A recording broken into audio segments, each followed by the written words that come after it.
A little bit of trouble in paradise as just as fast as everything looks like it's set in stone, everything looks good.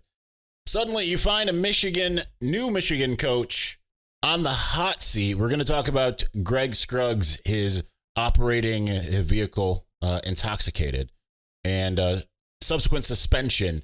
We're going to discuss some more Buckeye lunacy that's just continuing to perpetuate. And then we'll get into a little bit of the basketball because you got to go back in order to go forward sometimes, apparently. We're going to talk about all that on this episode of Locked On Wolverines. You are Locked On Wolverines, your daily podcast on the Michigan Wolverines, part of the Locked On Podcast Network. Happy Monday. We are back and doing it. Locked On Wolverines podcast, part of the Locked On Podcast Network, where it's your team every day. I'm your man on the ground, Isaiah Hole, publisher of Wolverines Wire through USA Today Sports Media Group. And Sunday morning brought some news that was certainly not, I believe it was Saturday morning. Yeah, Saturday morning. Brought some news that certainly was not welcome. Just as it seems like every time that we have an episode, we're like, all right, the staff is set. Everything looks good. I like where everything is. There's some kind of roadblock. And this time the roadblock is Greg Scruggs, the new defensive line coach who came aboard from Wisconsin via the NFL, via Cincinnati. He is suspended indefinitely on the first day of spring ball, no less. That's the case because right before 3 a.m. Saturday morning, he was arrested for operating a vehicle while intoxicated. Everyone assumes drunk driving. I mean, it could have been something else, right? We never got any other indication if it was another substance, but it probably was that, right? And of course, we're going to have to wait for details to come out. But I think this is a terrible, terrible look, beyond a terrible look. Nick Saban had a saying that he often would reiterate, which is there's nothing good that happens after midnight. He would say that to his players. So I don't know what Greg Scruggs was doing to, and I guess we will find that out. And certainly, you know, there could be, I don't want to say mitigating circumstances. That sounds like I'm making excuses for him. I'm not.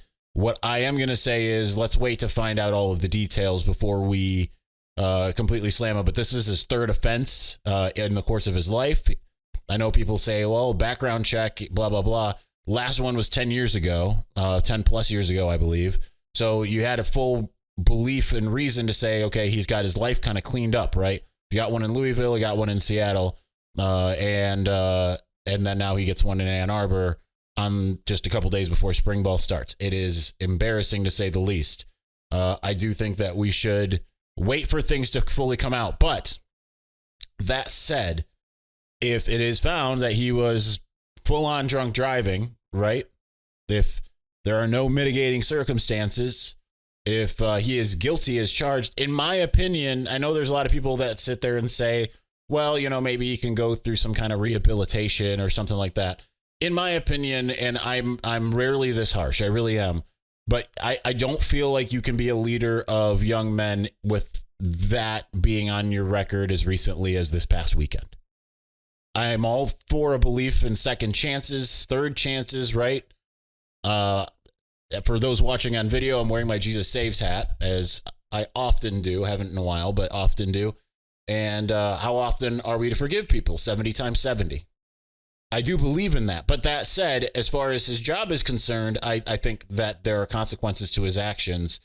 And if I was Michigan, if it looks like he was in the wrong, which, I mean, he was arrested. It wasn't like he was fined or, you know, oh, he got a warning, you know, he towed the line, you know, type of thing. At that point, I would say it's time to move on. And it's unfortunate because he's a young, bright guy. It's got a bright career that could be a career ruiner. And I don't take any pleasure in anything like that. But as many people have pointed out in the last 48 hours, dude, you're making $600,000 a year. You can't call an Uber. I mean, it's bad all around, right? Like it's poor, it's poor forethought. It's poor thought in the moment. It's poor everything. And to me, you can't have your leader of young men out there making really big mistakes in life of that same variety and expect him to keep his job. That is my opinion. And I hate to pile on the dude, but at the same time, again, consequences have actions. And, perhaps there will be more to the story, and it turns out it's not what it looks like. But what it looks like is bad. And I'm one of the last people that wants to jump on any story before we know all of the details, because oftentimes the things we think we know aren't really what we know. But what we do know, the fact that he got arrested for operating a vehicle while intoxicated, that's bad news. And it's just, what's unfortunate is that Michigan can't seem to get out of its own way one way or the other. And it doesn't really depend on if it's football or if it's basketball or whatever. And with football, it's just been one thing after another. And it's just continuing to perpetuate. And you just hope that, okay, at what point is everything set? At what point can we say ready, set, go, and just go? And I mean, it's not completely unusual. The last couple off seasons have been this way, not with this particular circumstance, but the last couple off seasons have been filled with lots of extracurriculars, mostly of the Jim Harbaugh and the NFL or the NCAA variety. So it's not, I mean, you can even go back to the offseason before that. They hire Mo Linguist and he's gone. They hire, they still had Brian Jean-Marie. He leaves right before spring ball. Like there's all kinds of stuff that has tended to happen for Michigan at this point in time of the season. And I guess the silver lining is it happens now and it doesn't happen later. And if they do move on from Greg Scruggs, you hope that maybe that it works out kind of like the Mo Linguist thing did for Michigan, where it was like, oh man, that's terrible. Spring ball's over. Who are you going to go get? And then they go get Steve Clinkscale, a guy no one wanted to lose, myself included. So you hope that there's a silver lining there. And the other silver lining is whatever is going on in Greg Scruggs' life, where he feels like it's necessary to be out at 3 a.m. Because, like, again, what is a coach doing out, right? Like, you have to look at him when you're a coach at the college level, you need to be a little bit more paternalistic. You're right. You need to be a father figure to all of these kids, or young adults, young men, whatever, right? It doesn't really matter if you're Grant Newsom and you're only a couple of years older than some of them. You still have to be that father figure, or at worst, an older brother figure that has all of his stuff kind of in a row. Everything's working in his life. That's kind of the point of college football in a lot of ways. So it's very disappointing. I'm going to be harsh on that particular note. Looking forward to the enemies of the show finding a way to cut this to make it sound like I'm making any excuses. I am not. I think he should be gone. And that's just me. But we'll see. I don't like calling for people's jobs, but when you make an error that's that egregious, to me, there's really no room for nuance. But again, we'll wait and see what happens. We'll wait and hear what's going on. At least he was suspended indefinitely. That's the right move as they try to figure out what's going on. Because again, maybe the circumstance isn't what it looks like, right? Maybe it's exactly what it looks like. But, nonetheless, go get some answers and then make your decision. And then we'll find out where it goes from there. And regardless of his actions, I wish him the best of luck, whether he stays, with the program and stays in Ann Arbor, or has to go elsewhere, right? Hopefully he gets his own personal stuff figured out. All right. We are going to talk about some Buckeye lunacy kind of in the same vein, because it is, exactly tied to this. And we're going to do that here in just a moment. Before we do, this week's March Madness bracket highlight is brought to you by our friends at Nissan. Each week, we're picking one team that stands out, a team that's pushed it further than the rest, just like all and any of the new 2024 Nissan SUVs. These guys were able to take it to the next level. The Yukon Huskies can only be described as an armada. The top-seeded team is as hardcore as it gets out there. So no wonder they've landed at the top overall seed in the NCAA tournament. They're one of the favorites to win it all, despite 4 of the 6 Power 6 conference champions standing in their way in the East region. So take the Nissan Rogue, the Nissan Pathfinder, or Nissan Armada to go find your next big adventure. Shop NissanUSA.com. Also, You got the NCAA tournament coming up this week. No Michigan in neither the NCAA or the NIT. It's kind of funny just seeing like in both my jobs, the network directives being like, play up to your team in the NCAA tournament. No, I can't do that. Doesn't exist. Nonetheless, you're still going to be tuning in. And the best way to do that is using a Fire TV. Fire TV is your destination for sports, live games, highlights, in-depth analysis. Fire TV offers amazing viewing experiences with smart TVs as well as the Fire TV stick that you can plug into your existing TV that provides access to millions of movies and TV episodes as well as free and live TV. The interface is excellent. Even though I got Sarah a Samsung Frame TV for Christmas, she uses her Fire TV stick still. That's how much she loves it. Whether it's opening weekend for baseball or the college basketball tournament, you're going to want to have a Fire TV. Now, here's the other thing about Fire TV. Fire TV recently created Fire TV channels to deliver a constant supply of the latest videos from your favorite sports brands, all for free. That includes us even here, Locked On, and most of the big pro leagues and college conferences as well. Fire TV channels lets you dive into all of the game analysis, highlights, and more to keep up to date on all of the latest in the world of sports. March Madness, NBA, Major League Baseball, not a heck of a lot more. So not to mention there's great news, entertainment, gaming, travel, cooking videos. I watch Curtis Stone and his podcast every now and again on there. So check out the Fire TV channels and on Fire TV and Alexa devices. If you haven't checked out Fire TV channels, you should. Trust me on this. To learn more, go to visit amazon.com/LockedOnFireTV.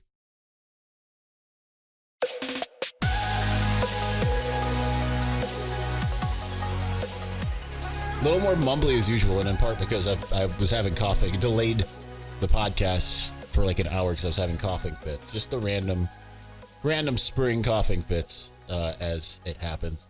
Man, computer loves this pop-up here. I need to figure out how to close this program. Anyway, so Buckeyes are continuing their ridiculousness, and it's not the team. It's not even all of the fans. It's Buckeye Scoop, which is just been hilarious. So I just want to come here and just kind of tell on them a little bit. So since the Greg Scruggs thing happened, they started acting like they started posting pictures of Kenneth Grant and Mason Graham and, showing that, with like emojis of them departing and going to another school. Just stop it. Like, this is just getting absolutely absurd. They're not going anywhere. Especially, it's like, oh, yeah, their attachment to Greg Scruggs. Can't overcome that. The guy who's been around for 10 days, right? Like, before he's even coached them in a practice, that they're just so close to him. Just, it's insurmountable, right? Like, if they withstood the Mike Elston departure, they're going to withstand whatever happens right now. And from all accounts, they're all in. And then they do the same thing with Colston Loveland. I know they're just trolling. But it's actually what it does is there's a difference between trolling from a place of confidence and trolling from a place of, the same way that you see like Michigan fans trolling some of the MSU fans that were trying to troll Michigan yesterday about not making the tournament, which, Michigan fans came to terms with that in November? So, and Michigan fans were just, tweeting back at them pictures of the national championship and all of that. And it was a fun little interchange between the two, right? That's trolling from a place of confidence, right? Like going, one way or the other there, right? MSU fans have a right to, despite being a 9 seed, to boast the fact that we have been in 26 straight tournaments. As much as you might look at this one and say, well, they didn't really deserve to be there, and some other teams like Indiana State should have been in. Nonetheless, if it was Michigan in the same position, regardless, you'd be saying the same stuff, right? But nonetheless, no Michigan fan really cares because as much as Michigan State fans like to say things about Michigan fans don't really care about basketball, well, in relation to football, accurate. It's like I've said on this show so many times, my best friend has said so many times to me, and I agree with him. He's like, I would trade 10 years of bad. He said this before this year. He said it like 7-8 years ago. He was like, I would trade a decade of bad basketball, winless bad basketball, for one national championship. So like when this is all happening, he's just like, yeah, whatever. You know, who cares about that? Now, we care, right? Like, we care that basketball is bad. It's not that. It's not that we don't care that basketball is bad. But nonetheless, when football just is coming off of a national championship, and half of the basketball season took place while they were going on this run, it's kind of hard to be mad, right? Like, it's like you're mad, but you're like, but I also have really good memories of the thing that I care about more. For I would say the vast majority of people, I would venture 99.9999% of you are like, yeah, I'll take that trade-off. I mean, they're not mutually exclusive, right? You want to be in a position more like Florida was in like 2006, right? Or like in 2007, where they won the they won the football national championship, won the basketball national championship, if memory serves, right? You want to be in that position, but nonetheless, I digress to basically say that despite all of this, we see the Michigan fan base trolling from a place of confidence.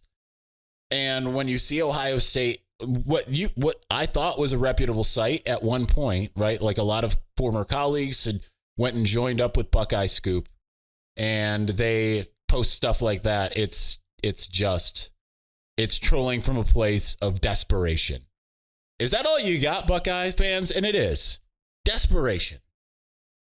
It's just pure desperation at this point, right? Because you cling to the hammers coming down and cheating, and you say things that make it evident you do not understand the game that you love so much.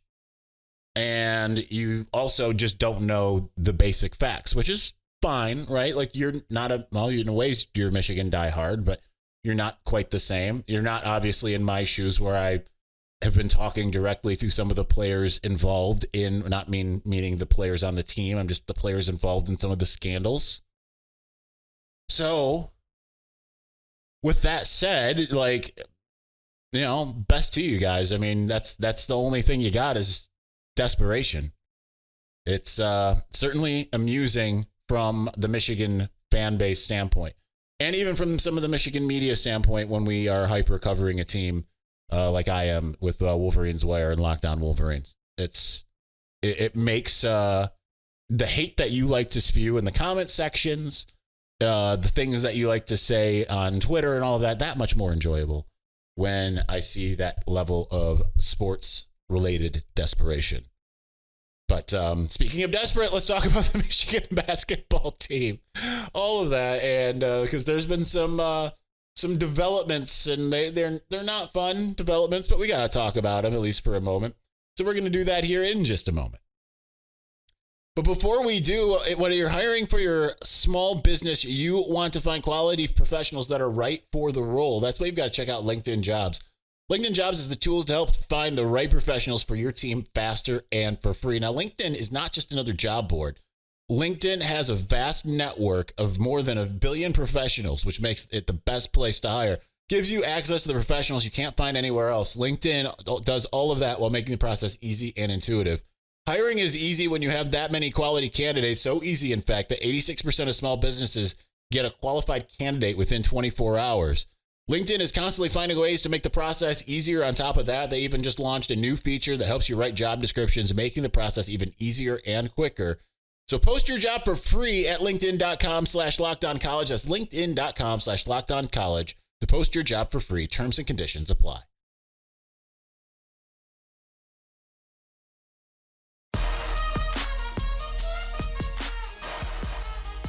I love seeing some synergy here. I've got the other job, the Wolverines Wire, USA Today. Got that site pulled up after closing some windows, and I look, and it's the ads that are running on that site are for Amazon Fire TV. Two completely unrelated, right? Locked On and Wolverines Wire, completely unrelated ventures. So you love to see it. Anyway, Michigan basketball. It's continuing to move backwards. There's been after Juwan Howard was fired this last week, and like I do want to address the or over the weekend or whenever that happened, I can't remember exactly when that happened. Friday. I do want to address the Michigan Daily headline. That is distasteful. I'm not as mad about it as a lot of you, but it is distasteful. They should have thought twice, right? That's the thing about being younger, right? Missing the Fab Five and all of that stuff. If you don't know what I'm talking about, their headline was Fab Failure with a picture of Juwan to address his firing in the student newspaper.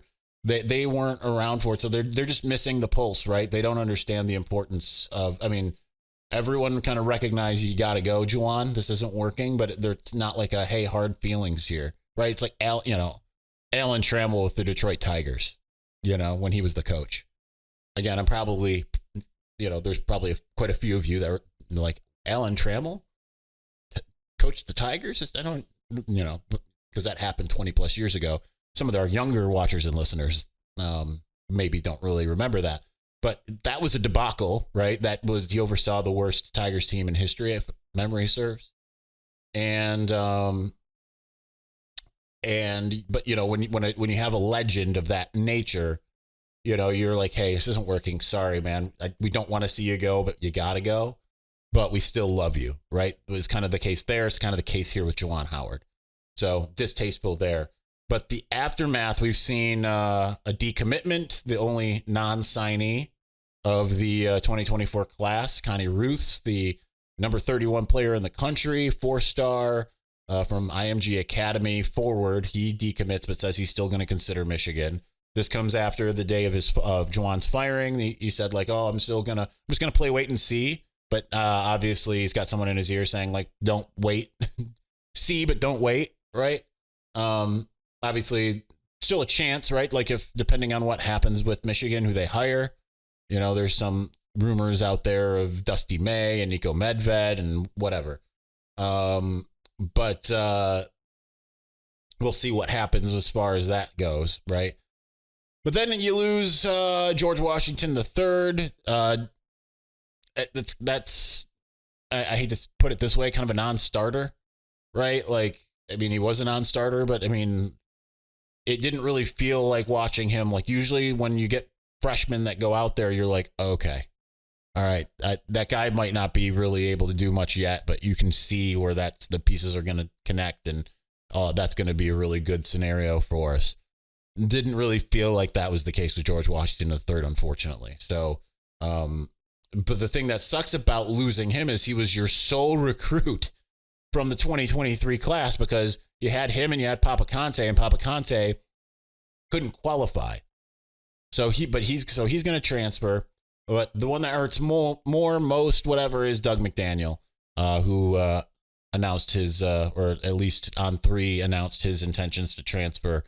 One of the few bright spots on this team, but you wonder how much the academic piece, right? Because he had the whole sitting out most of the road games in 2024. And the academic component, I'm speculating, I don't know, right? Like this isn't like when I talk about some other people in the past, some of, going back to like 2018 when the show started, and I'm like, well, maybe the academic piece. A lot of times like that was me telling you, yeah, the academic piece was a problem. That was on the football side. But with this, I don't know, right? Like that might have been part of it. Still, that is a huge blow to lose really your tangibly good point guard. Now, yes, had lots of problems with turnovers, right? Every time it felt like Dug was turning things on, and keep in mind, he's your leading scorer. Of course, he's going to be your leading assist guy because he's the point guard. But it felt like he's got an extra gear that maybe some of these other point guards didn't have. So if there could have been a component of teaching that could have kind of wrangled him in a little bit, if it was like a John Beeline who, came back and is such a great teacher, you'd feel like, okay, that can at least be fixed to some degree, and this could work out a lot better. So it is disappointing to lose someone of that caliber, right? That's not akin to losing Hunter Dickinson to the transfer portal, as did happen last year. It is certainly more on the Frankie Collins side, but a little bit more tangible than Frankie Collins, who really only got a few games here where you were like, okay, this kid's going to be great. And then, leads you to a win in the NCAA tournament, and then has to go back to the relegated bench on the roll on the bench rather. And then says, you know what, peace, I'm out. Hurts more than that. So it's somewhere in between there. But like I said, you got to go backwards sometimes to move forward. And once a new head coach can get hired, hopefully that's sooner than later, then things can start to stabilize, and they're going to have their work cut out for them, because you're going to have to try to keep who you want to keep on the roster. And then you're going to have to fill out the roster, which is just not in a good situation. I mean, this is one of the reasons why you look at Juwan Howard's job and say, bro, you can't continue because you're just bereft of options. It's not going to get better. Your roster management was bad. Your recruiting has been decent, but when you got guys not coming to campus, you got transfers not coming to campus, it's just it all falls apart the way it did. So is what it is. I will mention Iman Dennis decides to move on as well from the football program. Mikey Sainristil still Jr. Just never really matriculated, made the opposite switch, cornerback to wide receiver, and didn't see any time at wide out, despite there being kind of a need. And considering there is kind of a need, I mean, he announces it before they have their first practice of the spring. So disappointing that never really kind of worked out, right? He had all the same measurables, all the same kind of hype coming out of high school. It was a 3-star, similarly, same region, all of that stuff, Massachusetts. Just did not work out.